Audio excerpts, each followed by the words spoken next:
I came home from work one ordinary Thursday, expecting nothing more than leftover pizza and maybe a little peace. Instead, I found a chainsaw propped against what was left of my cedar fence, splinters scattered like confetti, and my neighbor Karen God helped me standing on my side of the property line, sipping her kale smoothie as if it was the most natural thing in the world. She didn't even blink when I stopped. My car, just pointed to the gap she'd carved out with a flourish, saying, "You're welcome. Now I can walk straight through instead of around." You know what I mean? Sometimes you hope you're on a hidden camera show, but no, this was real life. My jaw didn't even have time to drop before she added, "And don't bother fixing it. I checked your fence is on my easement. I'm just reclaiming what's mine." I've never been one for neighborhood drama. I'm the kind of guy who pays his taxes, mows his lawn every Saturday, and values peace over petty squabbles. But the smug way she said reclaiming, something inside me just snapped.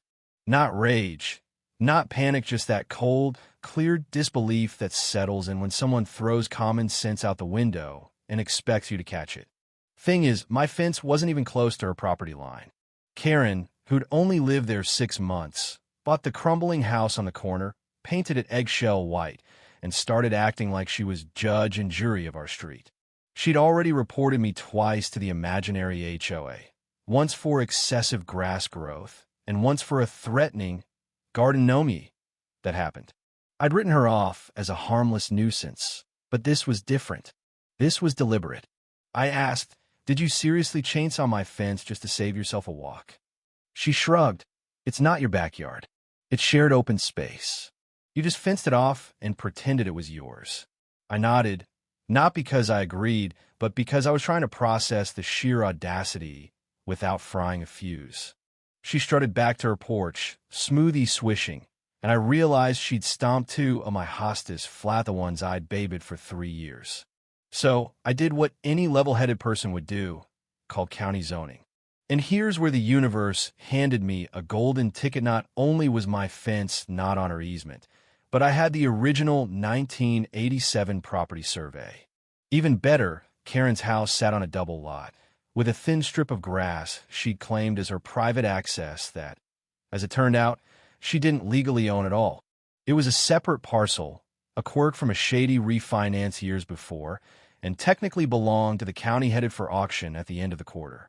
Let me back up a sec. Karen, in her campaign for convenience, never paid taxes on that sliver of land.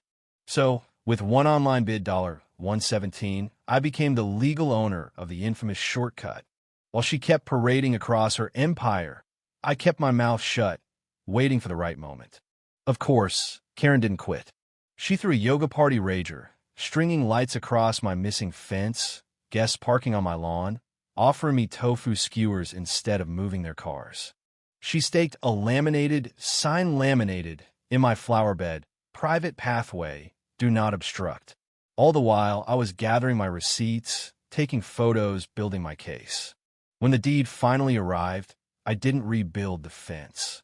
No, I built a wall 6 feet tall, bright blue sign, "Private property, no trespassing." Karen came home from hot yoga to find her shortcut barricaded. The screaming started at 3:45 p.m., and honestly, it was almost operatic. She claimed I was blocking her access point. I handed her a manila envelope with a copy of the deed. She stared at it, lips moving, eyes realizing she'd lost. But Karen never goes down without a tantrum.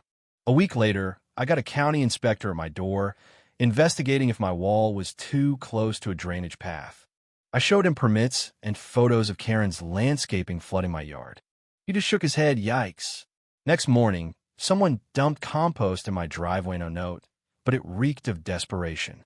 Then the legal letters started. Her budget lawyer demanding traditional neighborhood access. I wrote back, "You destroyed my fence.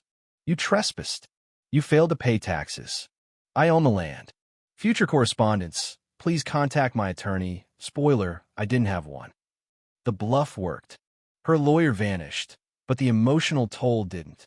One night, I caught her showing off her garden to friends, strutting up to the new wall, stuttering when she couldn't pass through. I realized then it wasn't the loss that hurt her most. It was being exposed, made small in front of her own audience. So, The battle escalated. Karen filed a zoning complaint, claiming I'd blocked historic right-of-way. She'd only lived there a year. I showed up with documents, photos, even a notarized statement from the prior owner. The board took 12 minutes her complaint, denied unanimously. Someone actually laughed. Karen left fuming about corruption and class action lawsuits. Next morning, orange flags sprouted across my lawn, a utility crew prepping to reroute the gas line through my property. Work order filed under a fake P.O. box in Karen's name. She committed property fraud. I filed a police report. Turns out, Karen had a record for neighborhood nuisances. When asked if I wanted to press charges, I said only if necessary.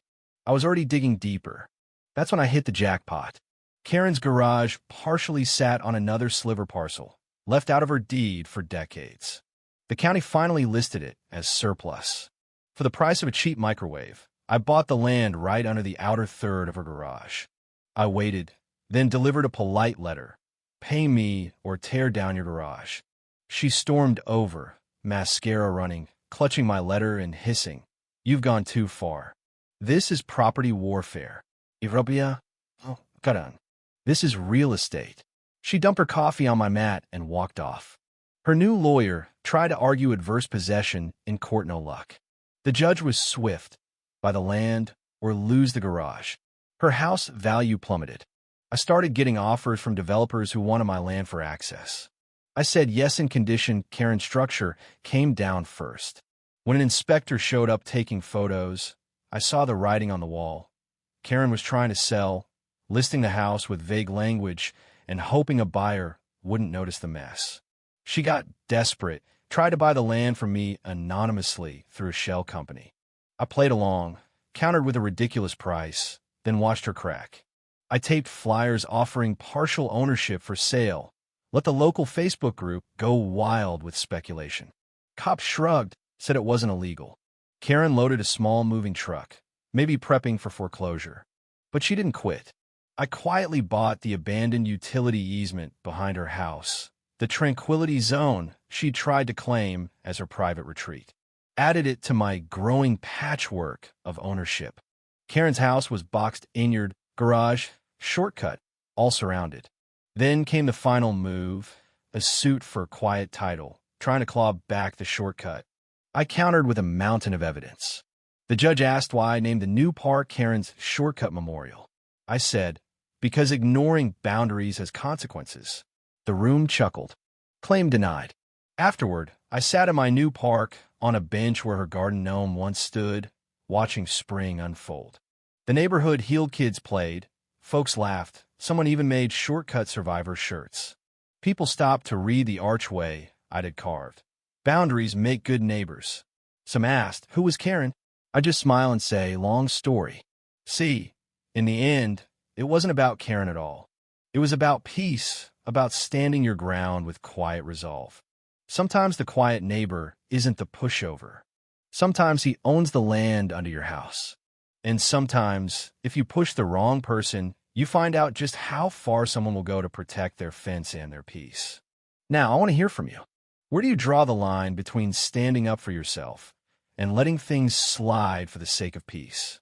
Was I right to fight back, or should I have just rebuilt the fence and moved on? Drop your thoughts below, because in this neighborhood, everyone's got a story about boundaries.